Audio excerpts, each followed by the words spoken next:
Is it time to hit the emergency button? Is it time to hit the panic button? I'll talk about that on this segment of the Gig Geezer.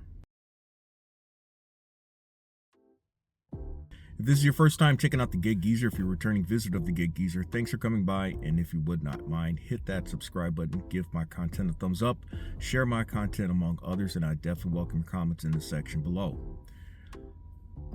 The month of October has been one of the most challenging months that I can recall in my involvement in the gig economy.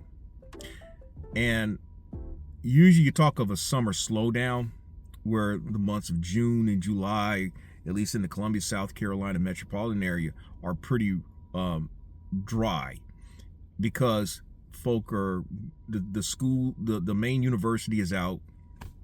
Students don't start trickling back in for the fall semester until the end of July, beginning of August.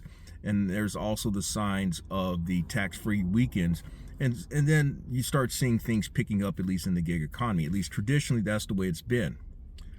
Well, the month of October has been something that's completely surprising to me in that, at least personally, based on my business model, which involves my doing gig food delivery work, last mile gig delivery work, some components of other 1099/cash game opportunities and brokered opportunities. I have sat out or not gone out at all 6 days this month, and today is the 21st of the month, Monday, October 21st. And there have been parts of 5 days in which I've only gone out there half of a day. Altogether, that translates into 8.5 days in which I've not attempted to earn any money those days. And there are various reasons why. Some of them is because when I look at the phone and I don't see any activity, and I realize that, hey, maybe my best move is not making any moves at all, as I mentioned in this segment of the Gig Geezer.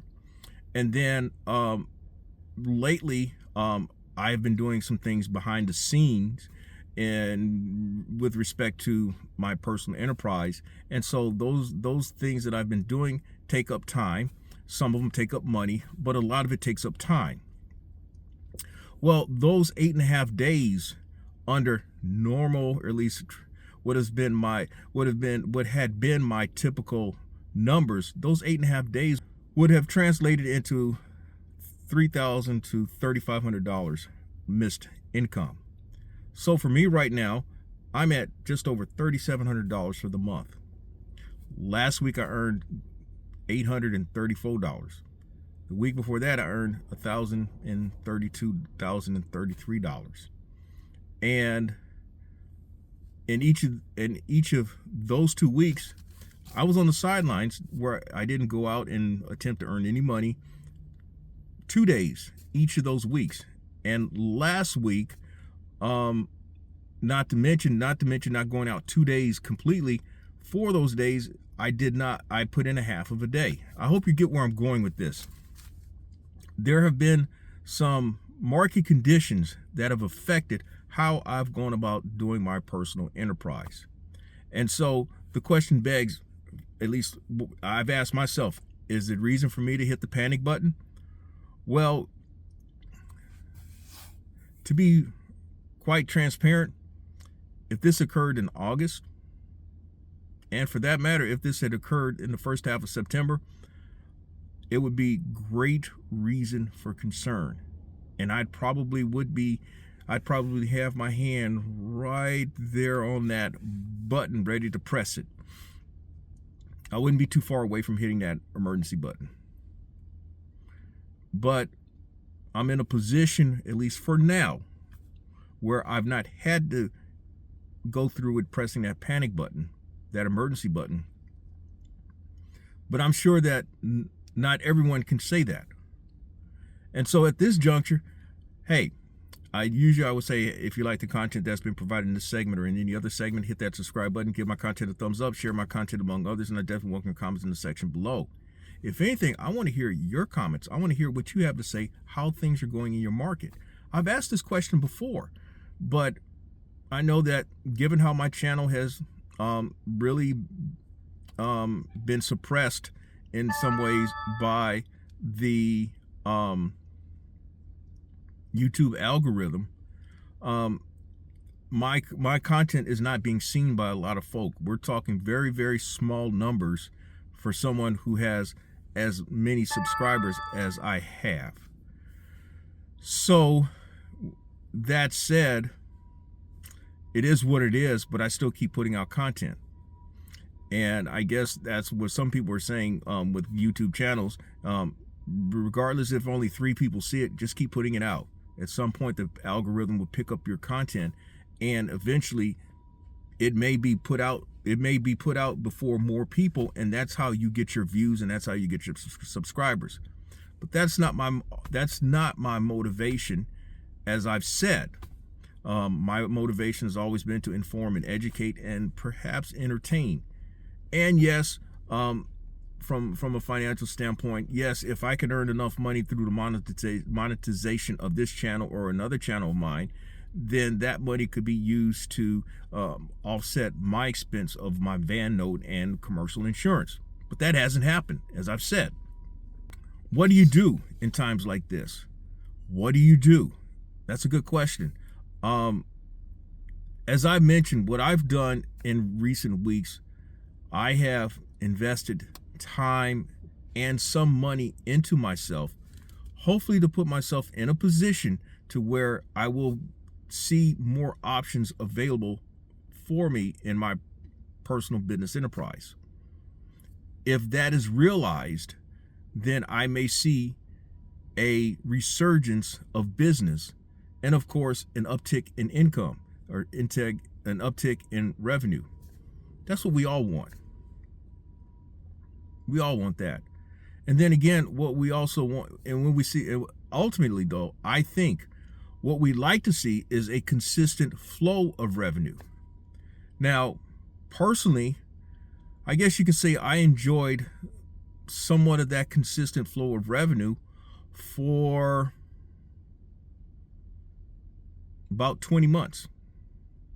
From January 2023 until September 2024, in which I earned anywhere between $7,000 and $12,000 in any given month.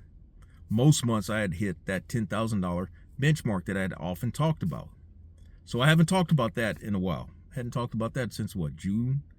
And then the other benchmark at $2,000 earned each week, hadn't talked about that since August, beginning of August, because I hadn't come close. Closest I come is like $1,908 in 1 week, and I forget when that, and that's happened only once.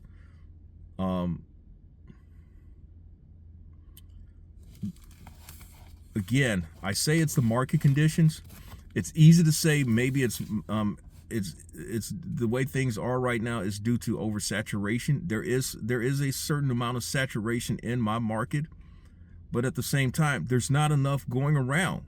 People say, oh man, there's money to be earned. There's plenty of money to be earned. Well, it depends on how you're earning that money too. If you're accepting bottom buster dollar offers, like for example, on one app today, there was an offer of transporting an AC condenser from here in Columbia to just beyond Myrtle Beach in North Carolina. That was a 176-mile drive. They offered $150 to do it. They never got anybody. I don't think they got anyone to do it, but that's what they offered. And then the gig app contacted me about it. I told them what my number was. They never got back with me. But there's been other examples of that. But then there's other examples, at least in my market, at least indicators that tell me just how rough it's been. There was another gig app, last mile gig app, that had an offer to transport some light items from Columbia to Sumter. That's like a 45-minute to 1 hour drive, roughly about a 50 to 55 mile drive. And the app offered all of $69. It offered $69 and somebody grabbed it in 10 seconds. So while it's very tempting and easy to say that those are some very rigor mortis, gagging thirst people, I also recognize that the market conditions are such that people are grabbing onto whatever they can to try to make something happen. And definitely in times like this, only the strong survive. So hopefully I'll be someone who will be among those survivors. I was often taught that there's two types of folk. There's spectators and participants. There's winners and losers.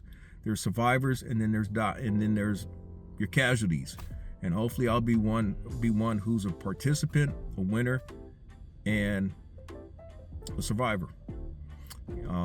I'm coming up on 2 years of ownership and operation of the spinner/cargo van. I've already passed being involved in the gig economy 8 years. So I've got some time and miles behind me, but the fact of the matter, I'm no different than the next person in that I eat what I kill. And while you try to plan ahead or plan into the future, a lot of what you do is really on a day-to-day basis. So with that thought, if you like the content that's been provided in this segment of the Gig Geezer and any other segment of Gig Geezer, hit that subscribe button. Give my content a thumbs up. Share my content among others, and I definitely welcome your comments in the section below. I'm Inwood Lane. As always, may your grind and may your hustle continue.